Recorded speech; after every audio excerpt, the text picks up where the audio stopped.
guys, tara nagluluto tayo ng kamote Q. Ayan, tara. Ayan. Nakasalang na. Siya na. Hindi ko nakuhanan kanina bago mag-umpisa. Ayan.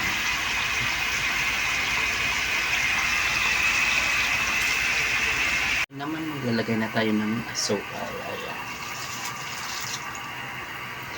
Para i-arnibal natin sa mantika para sa ating kamote Q.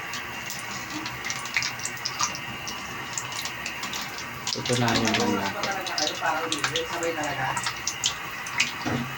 Tunaw na ang ating asukal. Ihulog naman natin ang ating kamote.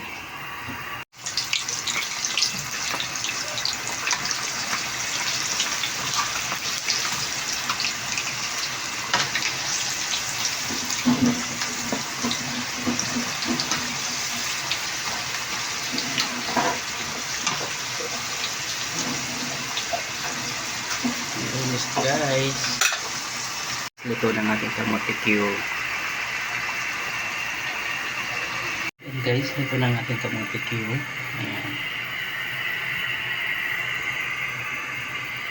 Meron pa po sa sala.